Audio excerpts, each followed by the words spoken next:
I called my parents to tell them that my husband died. They said they were busy at my sister's birthday party. Days later they came to ask for 50% of the inheritance. My 8-year-old daughter gave them an envelope and said, "That's why you came, right?" When they opened it, their hands started to shake. I'm Rachel Morgan, 32 years old, and last Tuesday, my husband Kevin died of a sudden heart attack. The shock still hasn't worn off. When I called my parents, sobbing uncontrollably, my mother said, "We're celebrating Sophia's birthday right now. Can this wait until tomorrow?" My 8-year-old daughter Lily and I sat alone that night, holding each other as our world collapsed. I never imagined my family would abandon us in our darkest hour. But what they did next was even worse. If you've ever felt betrayed by family when you needed them most, please let me know where you're watching from and subscribe to join others who understand this pain. Kevin and I met during our sophomore year at Northwestern University. I was struggling through economics, and he was the charming teaching assistant who stayed after class to help me understand depreciation curves. His patience was the first thing I fell in love with, followed quickly by his infectious laugh and the way his eyes crinkled at the corners when he smiled. We dated through college, and he proposed on graduation day, hiding the ring in my diploma case.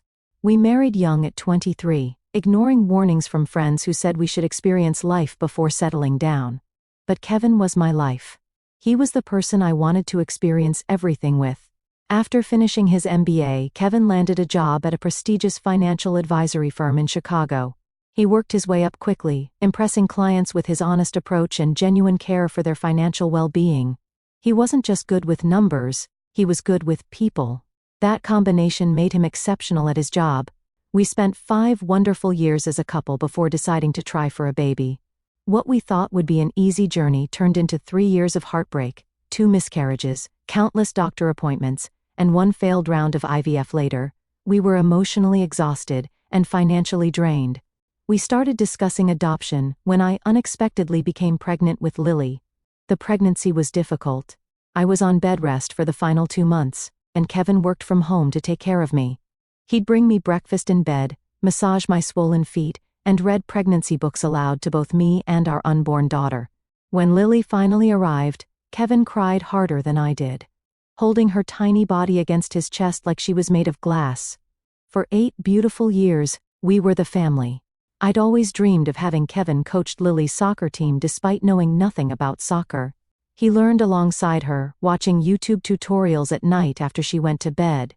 He never missed a school event or a doctor's appointment.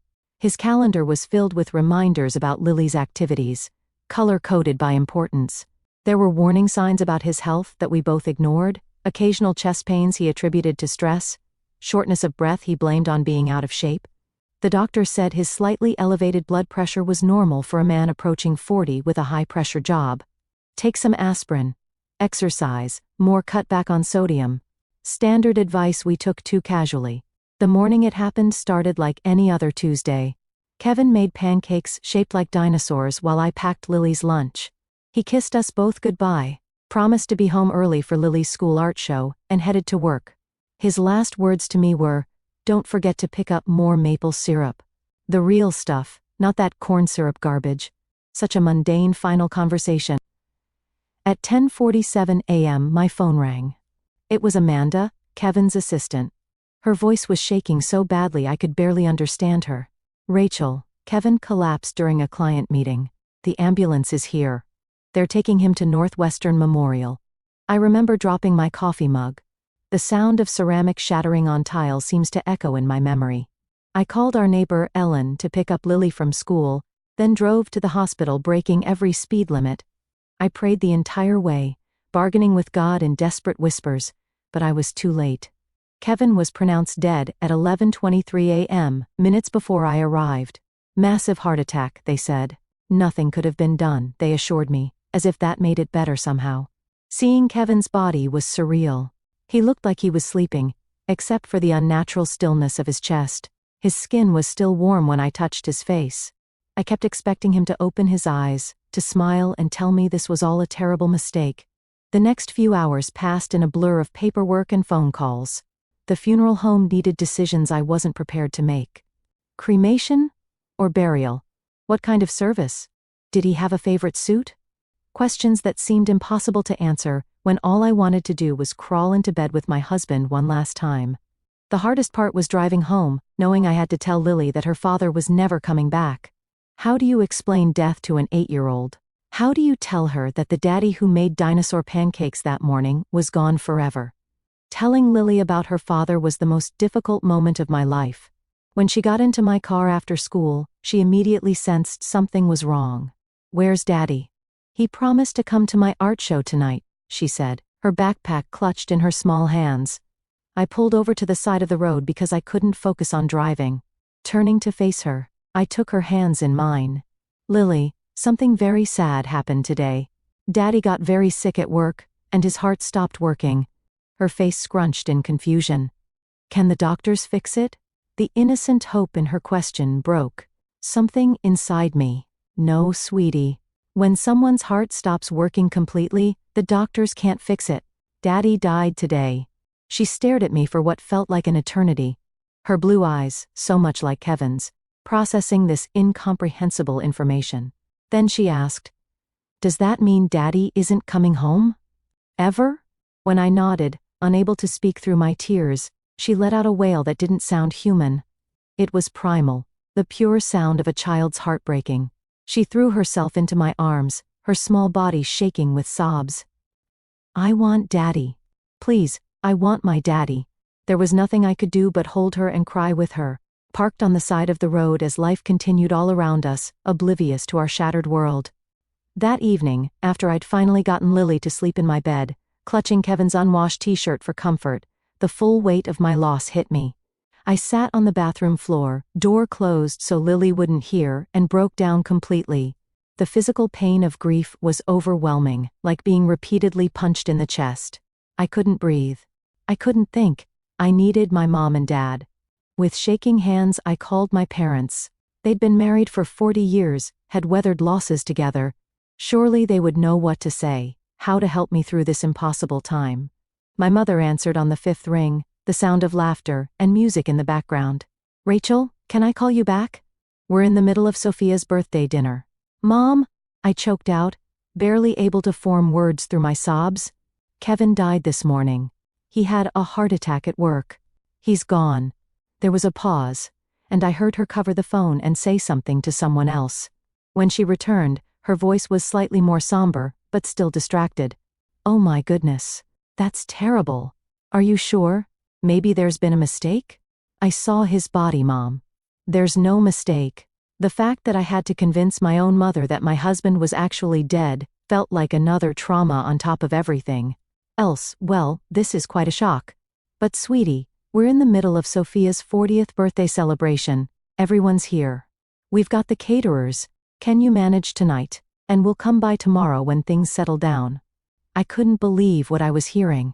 My sister's birthday party took precedence over her son-in-law's death, over her daughter and granddaughter's acute grief. My father got on the phone then. "Rachel, this is awful news. Was Kevin's life insurance policy up to date? You know, you should call the company first thing tomorrow, not 'I'm coming right over,' not 'what can we do to help,' but a question about life insurance while my husband's body was barely cold." "I can't believe this is your response," I said, my voice hollow. "My husband just died. Lily lost her father. And you're at a party? Now, Rachel," my father said in that condescending tone he'd used throughout my childhood. "Sophia has been planning this milestone birthday for months. Everyone took time off work to be here.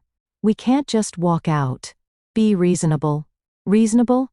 As if grief followed any rules of reason. "Forget I called," I said and hung up. Within minutes my phone was flooded with text messages from friends who had somehow heard the news. Kevin's college roommate Brian, my colleague Jennifer, even my old high school friend Taylor who I hadn't spoken to in years, all offering condolences, asking what they could do to help. Strangers showed more compassion than my own family. My neighbor, Ellen, came over with a casserole and sat with me at the kitchen table as I tried to make a list of people to notify. She offered to stay the night, but I declined. I needed to be alone with Lily to start figuring out how we would navigate this new terrifying reality without Kevin. That first night was endless. Lily had nightmares and kept waking up calling for her daddy. I lay beside her, stroking her hair and telling her stories about Kevin, about how much he loved her, about how brave he thought she was. Eventually she fell into an exhausted sleep, but I remained awake, staring at the ceiling. The absence of Kevin's warmth beside me, an unbearable void. Morning came, and with it, the crushing realization that this wasn't a nightmare I could wake from. This was our life now, a life without Kevin. A life where my own parents couldn't be bothered to show up when I needed them most. Kevin's funeral was scheduled for Saturday, 4 days after his death. Those days passed in a fog of arrangements, paperwork, and trying to comfort Lily while barely holding myself together. My parents called once briefly to ask what time the service started, and if they should wear black, or if it was a celebration of life with colorful attire. They didn't offer to help with arrangements or ask how Lily was coping. The day of the funeral dawned bright and sunny, cruelly beautiful for such a dark occasion. Lily insisted on wearing a blue dress because Daddy always said I looked like a princess in blue. I helped her with her hair, weaving a small braid along her temple the way Kevin used to do on special occasions. We arrived at the funeral home an hour early to greet people. Kevin's colleagues from the financial firm came. First, somber in their dark suits, many of them openly crying. They had lost not just a co-worker, but a friend. They each took time with Lily, sharing small stories about her father that she might treasure later. My parents and Sophia were supposed to arrive early too, but they texted 20 minutes before the service was scheduled to begin, saying they were running late due to traffic. They finally walked in as people were being seated, making a small commotion as they found places in the front row that I had reserved for family. My mother hugged me briefly, her perfume overwhelming. The traffic was terrible, and Sophia had a hard time finding something appropriate to wear on such short notice. Short notice. As if Kevin's death were an inconvenient dinner party. Throughout the service, I was acutely aware of Sophia checking her phone, my father glancing at his watch, my mother dabbing at dry eyes for show. Meanwhile, Kevin's colleagues and our friends were genuinely distraught, their grief palpable and real. In contrast to my family's detachment, Kevin's brother Marcus showed true devastation. He had flown in from Japan, where he taught English, arriving just hours before the service. He looked exhausted and hollow-eyed, having clearly not slept on the 30-hour journey. He sat next to Lily, holding her hand throughout the service, their identical blue eyes filled with tears. When it came time for the eulogy, I wasn't sure I could do it. My legs felt like lead as I approached the podium, but then I looked at Lily, sitting there so brave and small in her blue dress, and found the strength somewhere. I spoke about Kevin's kindness, his integrity, his boundless love for his daughter. I spoke about his terrible jokes that made us groan and laugh at the same time, about his irrational hatred of cilantro and his passionate defense of proper maple syrup, about the way he always put family first. The bitter irony of those last words wasn't lost on me as I glanced at my parents, who were already gathering their things as I concluded, clearly eager to leave. During the reception at our house afterward, I overheard my father talking to my Uncle James near the drinks table. Kevin was doing very well at that firm, partner track. The life insurance alone must be substantial, not to mention the investments. Rachel will be set for life. It took everything in me not to confront him then and there, to demand how he could be thinking about money on the day we buried my husband. But I was too emotionally exhausted, too focused on making sure Lily was okay to start a scene. My mother and Sophia barely helped with the reception, leaving most of the work to Kevin's colleagues' wives and my friends. They sat in the living room accepting condolences as if they were the primary mourners, while I moved through my own home like a ghost, mechanically thanking people for coming, accepting casseroles I would never eat. Meanwhile, Kevin's parents, though devastated by the loss of their only son, were models of genuine support. His mother Diana took over caring for Lily during the reception, making sure she ate and protecting her from well-meaning but overwhelming guests. His father Robert quietly organized the cleanup afterward, staying until the last guest had left. Bill. Contrast between Kevin's family and my own was stark and painful. As I watched my in-laws support each other in their grief while also finding strength to support me and Lily, I felt the absence of that same love from my own parents like a physical wound. Kevin's will had been mentioned briefly during a conversation with the funeral director, but I couldn't bear to think about legal matters yet. Thomas, Kevin's friend from law school who had handled our estate planning, gently suggested we wait a week or two before discussing the details. "There's no rush," he assured me. "Everything is in order, and you and Lily are well provided for." Kevin made sure of that. As the house finally emptied of guests, my parents and Sophia made quick excuses about getting on the road before dark. They left with perfunctory hugs and promises to call soon. They didn't offer to stay and help clean up, didn't ask if Lily and I wanted company, didn't acknowledge that this would be our first night after officially saying goodbye to Kevin. Instead, Marcus and Kevin's parents stayed. Diana made up the guest room for Kevin's parents and the sofa for Marcus. "We'll be right here if you need anything during the night," Diana said, hugging me tightly.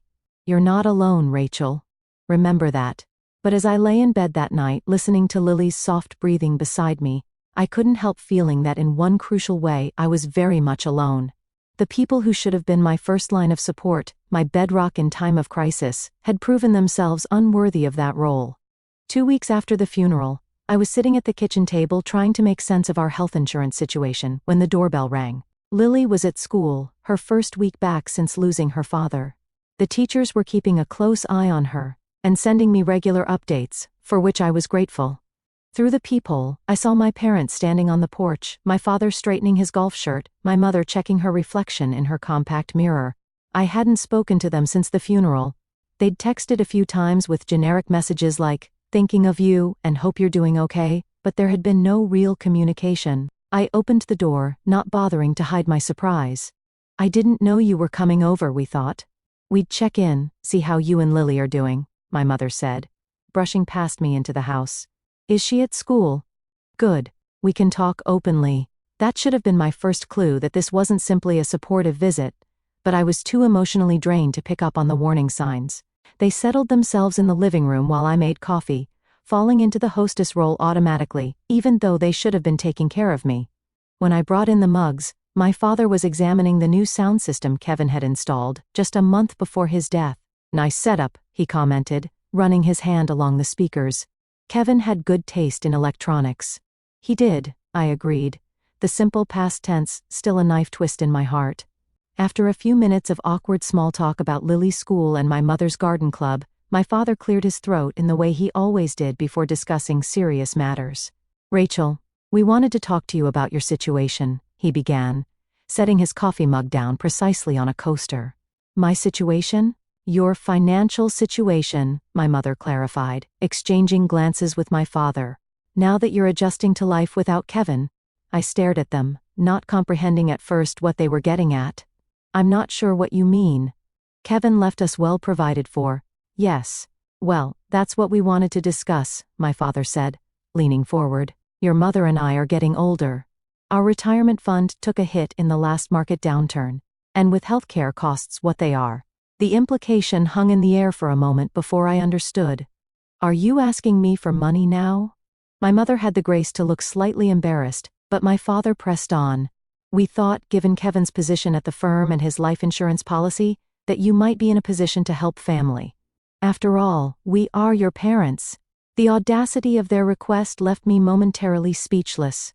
My husband wasn't even cold in his grave, and they were here with their hands out. "How much are you thinking?" I asked, my voice flat. My father, apparently missing my tone completely, brightened. "Well, we were thinking something substantial would make sense. Perhaps 50% of the life insurance payout? That would secure our retirement and leave plenty for you and Lily. 50% of my widowed daughter's support to secure your retirement." I repeated the words slowly, making sure I understood. "The daughter you couldn't be bothered to comfort when her husband died because you were at a birthday party." My mother flinched, but my father remained unperturbed. "Now Rachel, there's no need to be emotional about this. It's just practical, financial planning. And we did come to the funeral." "How generous of you to attend my husband's funeral," I said, my voice dripping with sarcasm. "We raised you, Rachel," my mother interjected.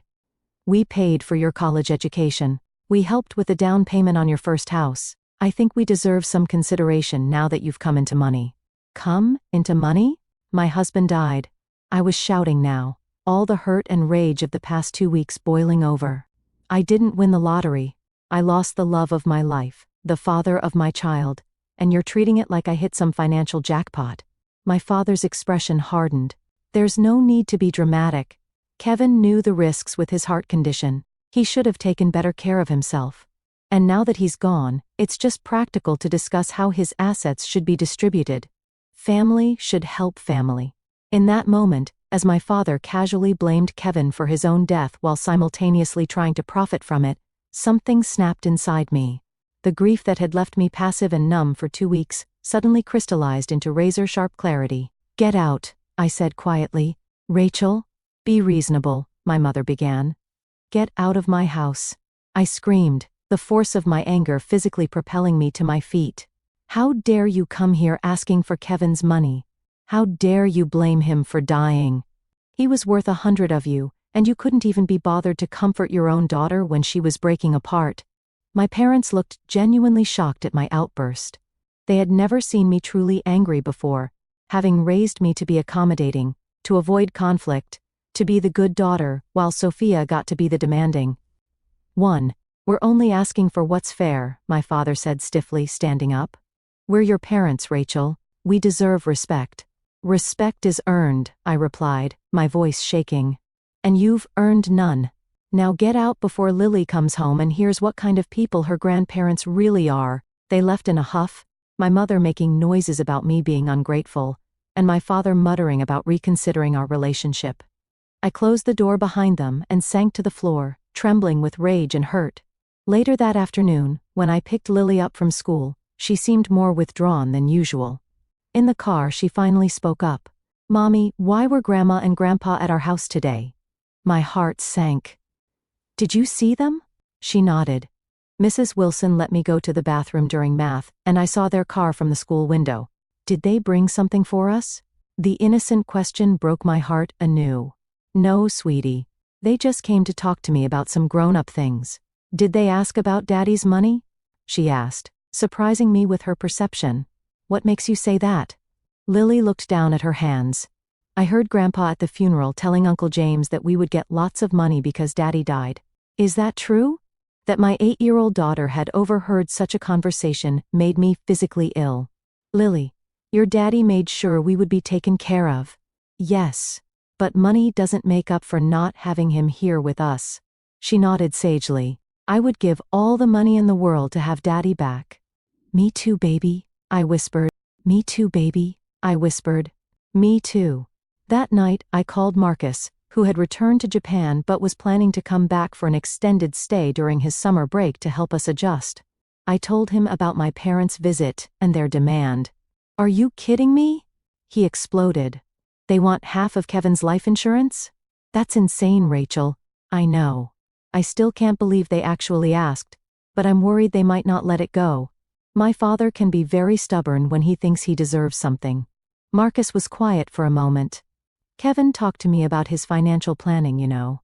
He was very thorough, wanted to make sure Lily would be taken care of through college and beyond if anything happened to him. He would be furious about your parents trying to take that security away from her." "I know," I said softly, the familiar ache of missing Kevin intensifying. "I think I need to talk to Thomas about the legal situation just to be prepared." "That's a good idea," Marcus agreed. "And Rachel? Don't let them manipulate you. Kevin protected you and Lily for a reason." The next day, I met with Thomas at his office. He was sympathetic but not surprised by my parents' behavior. "Unfortunately, I see this kind of thing more often than you'd think," he said, reviewing Kevin's will and insurance documents. "But I can assure you, everything is airtight. Kevin designated you as the sole beneficiary of his life insurance and retirement accounts. Your parents have absolutely no legal claim to any of it. Could they contest the will?" I asked, worried. Thomas shook his head. "The will is clear and properly executed. And even if they tried, they have no grounds. Kevin was of sound mind. And parents have no automatic right to inherit from adult children, especially when there's a spouse and child." That reassurance should have made me feel better. But as I left Thomas's office, my phone buzzed with a string of text messages from my parents and, surprisingly, from Sophia, from my father. "We need to discuss this situation like adults. Call me." From my mother, "I raised you better than this, Rachel. Family comes first." From Sophia, "You've always been selfish, but this is low even for you. Mom and Dad deserve better." The hypocrisy of Sophia, who had barely looked up from her phone during Kevin's funeral, accusing me of being selfish, was almost laughable, if it weren't so painful. That evening, as Lily and I were eating dinner, my father called. When I didn't answer, he left a voicemail demanding a family meeting at their house on Sunday afternoon. This concerns all of us, Rachel. Be there at 2. Bring Lily. I set the phone down, my appetite gone. Involving Lily in this ugly situation was the last thing I wanted, but maybe it was time to have everything out in the open to make a final break if necessary. With Thomas's reassurance about the legal aspects, I felt more confident in standing my ground. Was that Grandpa? Lily asked, pushing her peas around her plate. Yes, I admitted. He wants us to come over on Sunday. Lily was quiet for a moment, then asked, do we have to go? The fact that my daughter, who had once loved visiting her grandparents, now seemed reluctant, spoke volumes. I think we should, I said carefully. Sometimes it's important to face difficult situations directly. She nodded, a look of determination crossing her face that reminded me painfully of Kevin. Okay. But can I bring something with me? I have an idea. What kind of idea? I asked, curious about her sudden intensity. Just something Daddy taught me about standing up for yourself, she said cryptically. Can I use the computer after dinner? Agreed, wondering what my 8-year-old was planning, but trusting that whatever it was, it came from the good heart and strong values her father had helped instill in her. The days following my parents' visit were filled with conflicting emotions. Grief for Kevin remained a constant heavy weight, but now it was complicated by anger and betrayal toward my family. In quiet moments when Lily was asleep, I found myself revisiting memories from childhood, seeing them in a new harsh light. There were the dance recitals where my parents left early to make it to Sophia's softball games, but never the other way around. The Christmas when I received practical clothes while Sophia got the expensive art supplies we both had asked for. The way my academic achievements were expected, while Sophia's C grades were celebrated as trying her best. Small inequities. That seemed insignificant individually, but formed a pattern when viewed collectively. I called Amanda, Kevin's assistant, who had become a friend in the weeks since his death. Am I overreacting? I asked her after explaining my parents' demand. Is it normal to feel this angry, or is it just grief making everything worse? Rachel, she said firmly, if my parents had done that to me, they'd be dead to me. What they did is beyond inappropriate. It's cruel. Her validation helped, as did a long conversation with Marcus that evening. He was planning to take a leave of absence from his teaching position to come stay with us for a few months, a kindness that brought me to tears. Kevin made me promise, he explained. Years ago when you were pregnant with Lily, he made me swear that if anything ever happened to him, I would be there for you both. I intend to keep that promise. The contrast between Marcus's loyalty to his brother's wishes and my own parents' behavior couldn't have been starker. Meanwhile, Lily had been unusually focused on some project she was working on in her room, hunched over her desk with colored pencils and paper. When I asked what she was doing, she just smiled secretively and said, something important for Sunday. On Saturday, I decided to review Kevin's financial documents more thoroughly, wanting to be fully informed before the confrontation with my family. Kevin had been meticulous about our finances, keeping everything organized in a home office filing cabinet. As I went through the folders, I found a sealed envelope with my name on it in Kevin's handwriting. With trembling hands, I opened it to find a letter dated just 3 months earlier, around the time of his last physical. My dearest Rachel, it began. If you're reading this, it means the doctor's concerns about my heart were more serious than I let on. I didn't want to worry you, but I've updated our will and insurance policies just in case. Everything goes to you with provisions for Lily's education and future. Use it well, live fully, and know that my greatest joy was being your husband and Lily's father. I broke down sobbing, both devastated that he had kept his health concerns from me and deeply moved by his foresight and care. Kevin had known there was a risk, and had prepared for it while trying to spare me the worry. It was so typically him, both frustrating and loving in equal measure. The letter continued with specific instructions about the insurance policies and investments, but also included a paragraph that caught my attention. I've set up a separate trust for Lily that can't be accessed until she's 25, except for education expenses. This is important, Rachel. Your father has approached me twice about investment opportunities that were thinly veiled requests for money. I declined politely, but he seemed to think my death would create an opportunity for him to access funds through you. Don't let that happen. Your parents have made poor financial choices for years, And while I sympathize, Lily's future cannot be compromised to bail them out. The revelation that my father had already tried to get money from Kevin while he was alive added another layer of betrayal. Kevin had protected me from this knowledge, probably trying to preserve my relationship with my parents. Even in this, he had put my feelings first. Armed with this new information, I called Thomas again to verify that the trust Kevin mentioned was indeed secure from any claims. He assured me it was ironclad, and also suggested I bring a copy of Kevin's letter to the family meeting. It's not legally necessary, he explained, but it might be useful to have Kevin's explicit wishes documented if they try to pressure you emotionally. Sunday morning arrived with a sense of impending confrontation. Lily was unusually quiet as we got dressed, but there was a determined set to her small shoulders that reminded me of Kevin before an important client meeting. "Are you sure you want to come?" I asked her one last time as we prepared to leave. "You could stay with Ellen instead." She shook her head firmly. "I need to be there, Mom, for Daddy."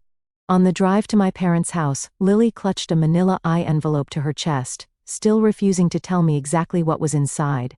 "It's a message from me and Daddy," was all she would say. As we pulled into the driveway of the suburban home where I'd grown up, I noticed several cars I recognized as belonging to my aunts and uncles. My parents had apparently invited an audience, perhaps thinking I would be less likely to refuse them in front of extended family. "Ready?" I asked Lily, my hand on the ignition. She nodded, her face solemn beyond her years. "I'm ready, Mom. Don't worry." We walked to the front door, hand in hand, both of us drawing strength from the other.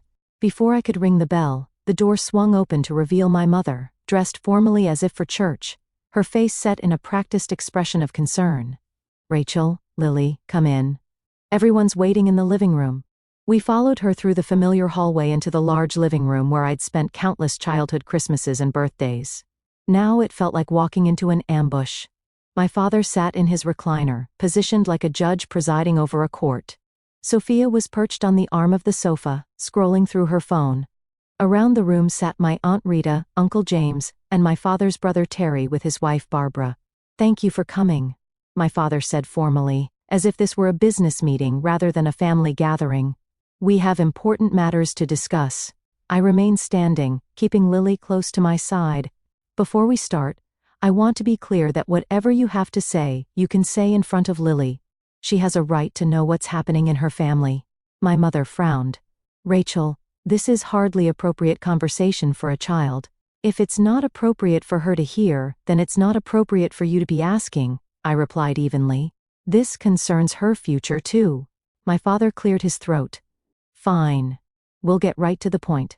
Your mother and I have been discussing the family financial situation. As you know, we helped you considerably throughout your life, from college, tuition to the down payment on your first house." I bit back the retort that they had paid half as much for my education as they had for Sophia's art school, which she never completed. This wasn't the time for old grievances.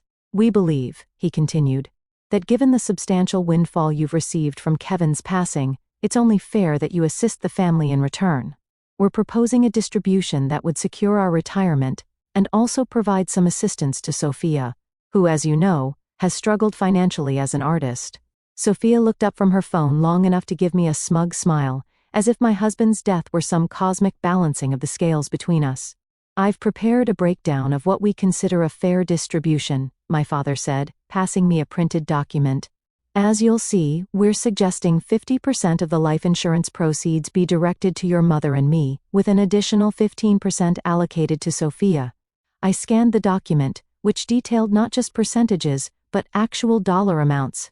They had somehow discovered the exact value of Kevin's life insurance policy, likely through my Uncle James, who worked in the insurance industry. "You want 65% of the money that's meant to secure my daughter's future after losing her father?" I stated flatly. "Money that Kevin earned and specifically designated for us." "Family takes care of family, Rachel," my mother interjected. "Your father and I are getting older. Our medical expenses are increasing, and you have to think about the bigger picture." "The bigger picture," I repeated.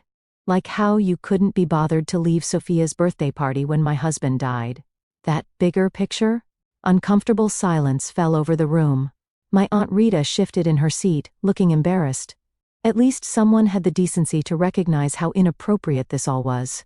Now, Rachel, my father said in his patronizing tone, we've apologized for that unfortunate timing. But you have to understand, we had guests from out of town.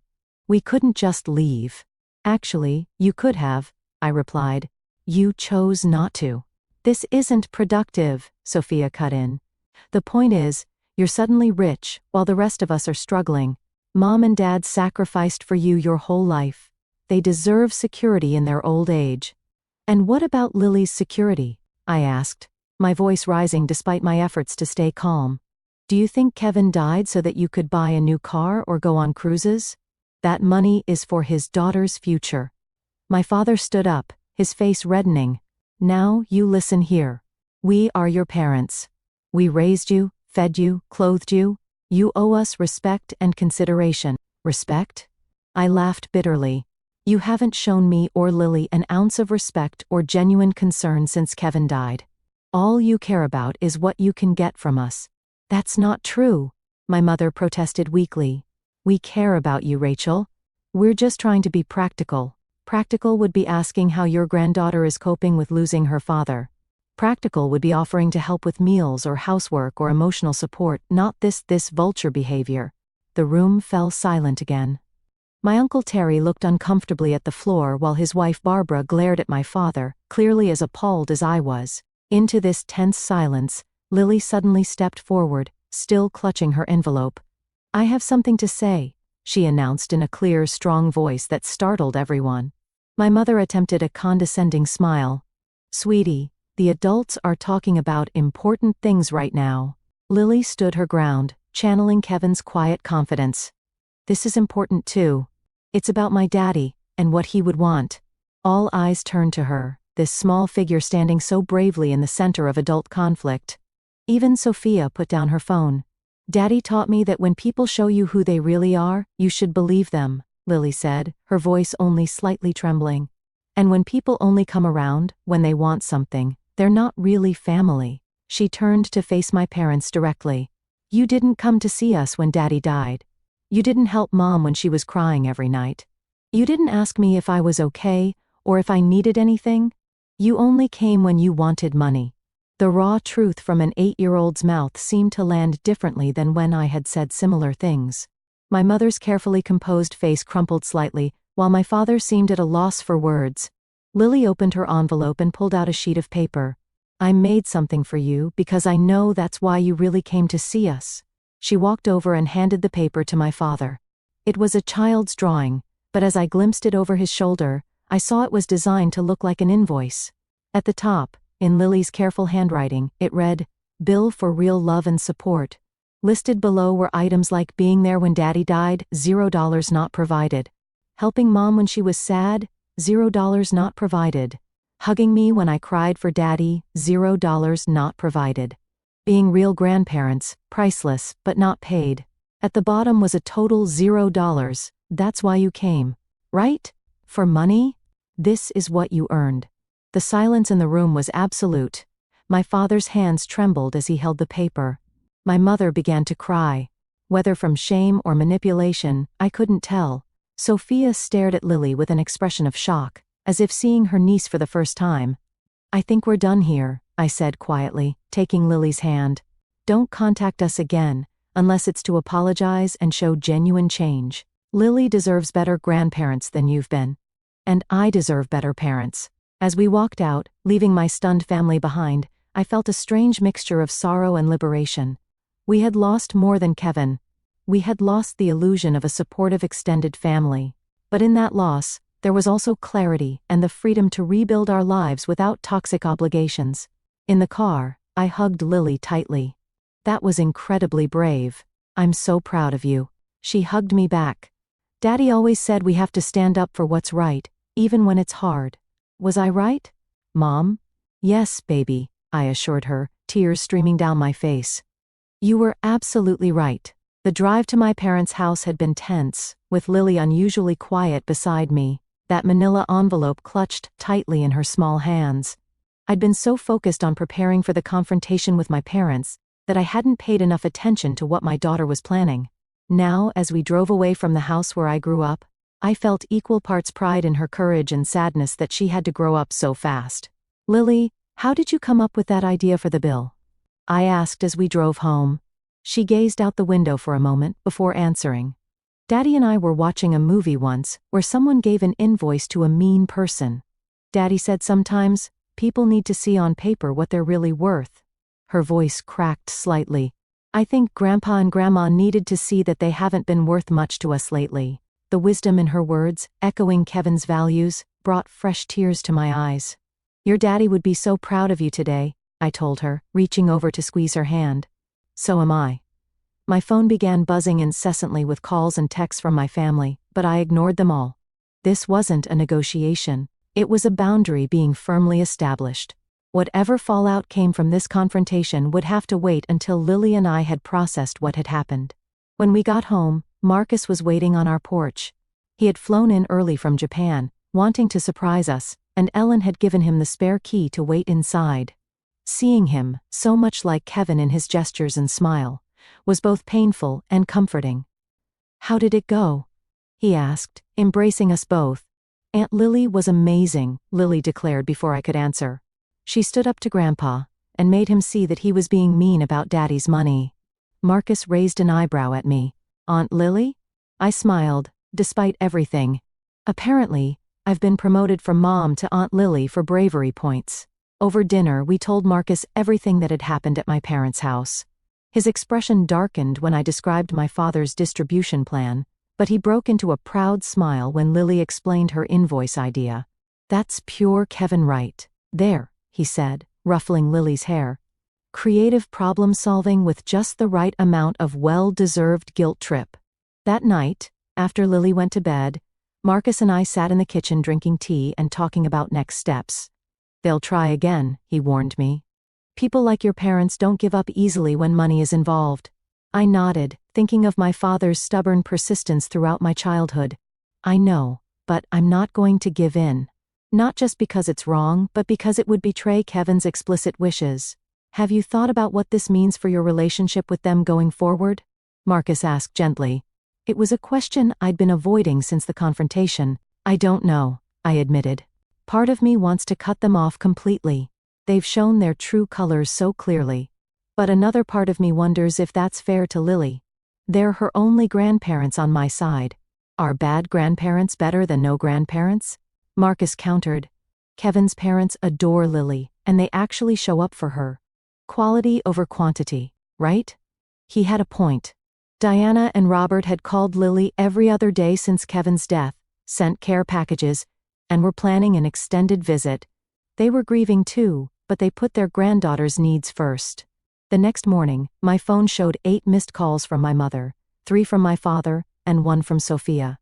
There were also numerous text messages ranging from angry accusations to tearful apologies that felt more like manipulation than genuine remorse. I decided to respond to just one message from my mother. "We need to talk about what happened." My reply was simple. "There's nothing to talk about until you can acknowledge the harm you've caused and show real change. Lily and I need time and space." Then I blocked their numbers, a temporary measure to give us breathing room. I also emailed Thomas to inform him of what had transpired and ask him to be on alert for any legal maneuvers my parents might attempt, though he had assured me they had no grounds for any claims. Over the next few days, my parents tried various approaches to re-establish contact. They sent flowers with apology cards that spoke vaguely of family misunderstandings. They attempted to reach me through mutual friends. My father even showed up at my workplace, only to be turned away by security when I refused to see him. Surprisingly, it was my Aunt Barbara, Uncle Terry's wife, who provided an unexpected source of support. She called from her personal phone, which I hadn't blocked, asking if we could meet for coffee. Wary but curious, I agreed. "I want you to know that not everyone in the family supports what Brad and Carol did," she told me when we met, referring to my parents. Terry and I were horrified. We only went to that meeting because they told us it was about planning a memorial scholarship in Kevin's name. Her honesty was refreshing, and it helped to know that not all of my extended family were complicit in my parents' scheme. "They've always favored Sophia," Barbara continued, confirming what I'd felt but doubted for years. "We've all seen it, but no one wanted to interfere." Maybe we should have. A week after the confrontation, A formal letter arrived from my father, written on his business stationery as if to lend weight to his words. It stated that unless I was willing to come to a reasonable financial arrangement with them, they would be forced to reconsider our relationship with you and Lily entirely. It was meant to be threatening, I suppose, this idea that they would cut us off. Instead, it felt like permission to move forward without the burden of toxic relationships. I filed the letter with Thomas in case it was ever needed as evidence of their intentions. 2 weeks after our confrontation, my mother tried a new tactic, showing up at Lily's school at pickup time. Fortunately, I had already informed the school about the situation, and they called me immediately. By the time I arrived, the principal had politely but firmly asked my mother to leave, reminding her that only authorized individuals could interact with students. Standing in the school parking lot, my mother looked smaller somehow, less imposing than she had throughout my childhood. "You're turning everyone against us," she accused when she saw me. "No, Mom.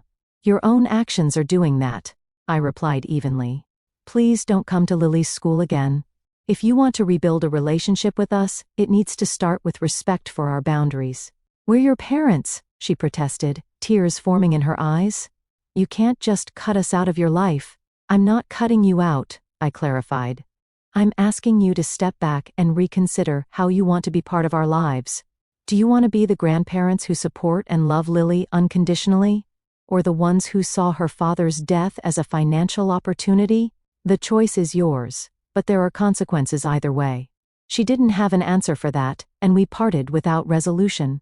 It was the last direct contact I had with either of my parents for nearly 2 months. During that time I focused on Lily, on starting to build our new normal without Kevin, but with the support of those who truly cared for us.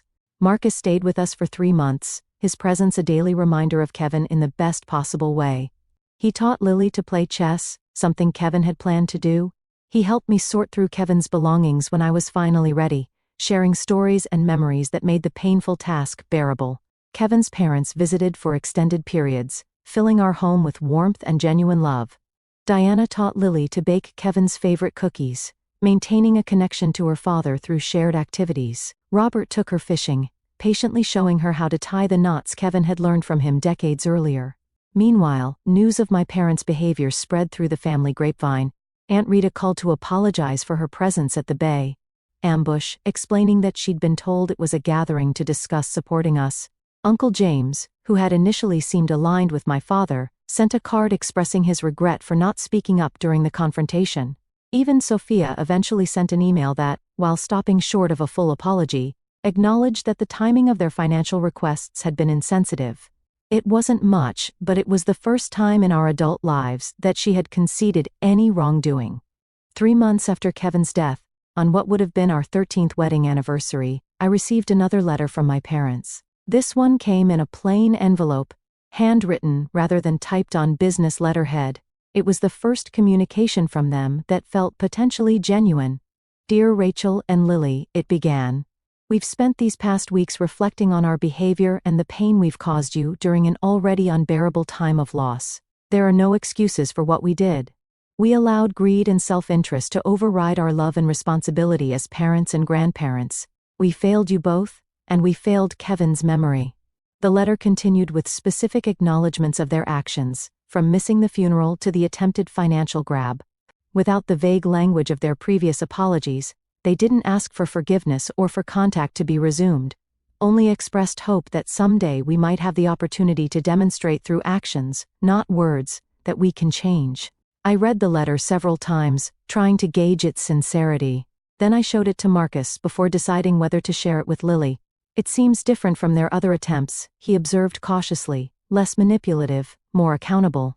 But ultimately, it's your call whether to believe it." I tucked the letter away, not yet ready to make a decision about how or whether to respond. The wound was still too fresh, the betrayal too profound. Time would tell if their remorse was genuine or just another strategy. For now, Lily and I were focusing on healing, on building our life without Kevin, but with his values and love as our foundation. Whatever happened with my parents would be determined by their actions going forward, not by promises or apologies, however well crafted. As Marcus prepared to return to Japan with plans to visit again soon, he helped me organize a memorial gathering on Kevin's birthday. Unlike the funeral, which had been somber and formal, this was a celebration of Kevin's life, held in our backyard with his favorite barbecue food and music. Friends and colleagues shared funny stories about Kevin. His parents brought photo albums from his childhood. Lily presented a memory book she had created filled with ticket stubs, notes, and mementos of activities with her father. Notably absent were my parents and Sophia, who had not been invited. It was a boundary I needed to maintain for now, creating a safe space for grief and remembrance without the tension their presence would bring. As the gathering wound down and guests began to leave, Lily tugged at my sleeve. "Mom, can we invite Grandma and Grandpa next time?" she asked quietly. "Which grandparents, sweetie?" I asked, though I knew who she meant. "Mom's parents," she clarified. "The ones who asked for money. I think Daddy would want us to give them another chance if they're really sorry." Her compassion, so like Kevin's, brought tears to my eyes. "We'll see," I promised her. "If they show us they've really changed, maybe next time." It wasn't forgiveness exactly, not yet, but it was an opening, a possibility that the future might include some form of reconciliation. For now, that was enough. The envelope confrontation marked a turning point in our lives. In the immediate aftermath, the division in my extended family was stark and painful. Some relatives sided firmly with my parents, viewing me as the ungrateful daughter who refused to help family. Others recognized the inappropriate nature of my parents' demands and offered quiet support. My Aunt Barbara became an unexpected ally, calling regularly to check on Lily and me, and occasionally passing along family news without pressure or judgment. Uncle Terry, though less demonstrative, showed his support by sending Lily books and science kits, remembering her interests in a way my parents rarely had. The most surprising reaction came from my cousin Jennifer, Sophia's daughter, who was in her early 20s. She reached out via email about a month after the confrontation. "I've always seen how differently Grandma and Grandpa treated you compared to Mom," she wrote.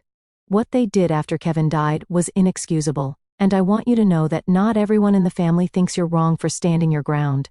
Her message meant more than she could know. Validation from an unexpected source that I wasn't crazy or selfish for protecting Lily's future. My parents' initial reaction to being cut off was a campaign of manipulation. They enlisted family members to plead their case, sent guilt-inducing emails, and even attempted to use Lily's school as a point of contact. When these efforts failed, they shifted tactics to more direct threats, suggesting they might contest the will despite having no legal grounds to do so. Thomas, Kevin's lawyer friend, responded to these threats with a firmly worded legal letter, outlining the baselessness of any potential claims and the possible consequences of harassment. After that, the direct pressure eased, though the emotional fallout continued. Throughout this difficult period, I was surprised by how many people stepped forward to support us. Kevin's colleagues established a college fund for Lily, separate from what Kevin had already arranged. My neighbor Ellen, a retired teacher, helped Lily with homework when grief made concentration difficult. Even my boss at the architectural firm where I worked as an office manager showed unexpected compassion, allowing me flexible hours to attend grief counseling with Lily. 6 months after Kevin's death, Marcus returned for another extended visit, this time with news. "I'm transferring to the university here," he announced over dinner one night. "I've been offered a position in the linguistics department starting next semester." "You're moving back to the States?" I asked, surprised. Marcus had been living in Japan for nearly a decade. He nodded, glancing at Lily, who was practically bouncing with excitement. "Kevin made me promise to be there for you both. It's easier to keep that promise if I'm in the same country, ideally the same city." The decision to reconfigure our lives without Kevin wasn't simple, but having Marcus nearby made it easier. He didn't try to replace his brother, but his presence kept Kevin's memory alive for Lily in countless small ways, from the same quirky sense of humor to shared mannerisms that sometimes caught me off guard. On Lily's 9th birthday, 4 months after the confrontation with my parents, I received another letter from them. This one came with a modest gift for Lily, a book about astronomy that actually aligned with her interests, suggesting a level of thought that had been missing from previous gifts of pink princess items she had never cared for. The letter acknowledged the hurt they had caused, and asked not for money or even forgiveness, but simply for the opportunity to see Lily on her birthday, even if just for 15 minutes in a public place of your choosing with you present the entire time. After discussing it with Lily, who was cautiously open to the idea, I arranged for a brief meeting at her favorite ice cream shop. I set clear boundaries in my response. This was not a resumption of normal relations, but a tentative first step that would depend entirely on their behavior. Meeting was awkward, but surprisingly free of drama. My parents seemed genuinely chastened, focusing entirely on Lily, asking appropriate questions about school and her interest without bringing up money, the past conflict, or making demands. They had clearly rehearsed their approach, but the effort itself showed a willingness to change that I hadn't expected. As we were leaving, my father asked quietly, "Could we possibly do this again sometime? Maybe next month?" It was the lack of entitlement in his request, the understanding that access to his granddaughter was a privilege to be earned rather than a right to be demanded. That made me consider it. "We'll see," I replied. "I'll let you know." That tentative beginning led to carefully structured, occasional visits over the next few months. My parents remained on probation, so to speak, but they consistently respected the boundaries I established. They never mentioned money again, never tried to see Lily without my permission, and gradually demonstrated through actions rather than words that they understood the damage they had done. A year after Kevin's death, we held a memorial service on the anniversary. Unlike the confrontation several months earlier, I chose to invite my parents, making it clear that this was a significant test of their commitment to rebuilding our relationship. To my relief, they came appropriately somber and supportive, bringing a photo album of Kevin at family gatherings that I hadn't even known existed. They stayed in the background, not making the day about them or their relationship with me, but simply honoring Kevin's memory alongside everyone else who had loved him. After the service, my mother approached me cautiously. "We've been seeing a family therapist," she confessed, "trying to understand where we went so wrong, not just after Kevin died, but throughout your life. It's been illuminating. It wasn't an overnight transformation, and there were still awkward moments and old patterns that emerged occasionally, but the effort was consistent. And over time, a new relationship began to take shape, one based on mutual respect rather than obligation or expectation." Sophia took longer to come around. Her initial reaction to being cut off from access to Kevin's money was anger and resentment, manifesting in nasty social media posts and attempts to turn family members against me. But as our parents gradually reformed their behavior, her position became increasingly untenable. Eventually, after nearly a year of minimal contact, she reached out with a genuine apology.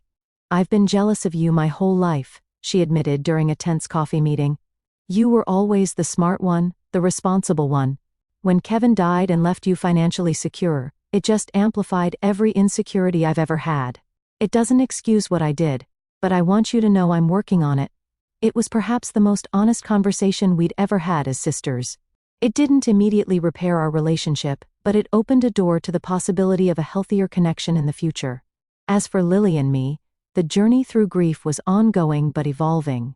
The sharp, constant pain of early loss gradually transformed into something more manageable, a sadness that could coexist with moments of joy and hope. Lily still had nights when she cried for her father, but she also had days filled with laughter and normal 9-year-old concerns. With Thomas's help, I established a foundation in Kevin's name that provided financial education for underserved communities, something he had been passionate about. Running the foundation gave me purpose beyond surviving day to day and connected me with people who shared Kevin's values. On the second anniversary of Kevin's death, I took Lily to his favorite spot by the lake. We sat on a bench watching the water, remembering him together. "Mom," Lily said thoughtfully, "I think the envelope I gave Grandpa and Grandma helped them." "What makes you say that?" I asked. "Well, they're different now. They listen more. They ask about my feelings. They remember what books I like." She picked up a stone and skipped it across the water the way Kevin had taught her. "Daddy always said, sometimes people need to see themselves clearly before they can change." "Your dad was very wise," I agreed, amazed yet again by my daughter's perception and resilience. "I still miss him every day," she said. "But I think he'd be happy about how we're doing, don't you?" I put my arm around her, this remarkable child who carried so much of her father in her. "Yes, baby. I think he'd be very proud of us both." The truth was, losing Kevin had revealed exactly who in our lives was truly family and who was not. Some relationships had been irreparably damaged, while others had deepened in ways I never expected. New connections had formed, creating a support system built on genuine care rather than obligation. My parents were now cautious figures in our lives, working to earn back trust one respectful interaction at a time. Marcus had become a constant loving presence, an uncle who took his role seriously. Kevin's parents remained devoted grandparents, their love for Lily a direct extension of their love for their son. And Lily and I had each other, bonded not just by grief, but by our shared experience of standing up for ourselves and discovering our own strength in the process. The inheritance that my parents had so coveted went untouched, except for living expenses and Lily's education fund. The material security Kevin provided was valuable, but his true legacy was in the values he instilled in us, the courage he inspired, and the love that continued to guide our choices. As we walked back from the lake that day, Lily slipped her hand into mine. "I think the best way to remember Daddy is to be kind but strong like he was," she said. "To help people, but not let them take advantage." "That's exactly right," I agreed, squeezing her hand. "That's how we honor him every day." The me journey of grief isn't linear, and healing doesn't mean forgetting.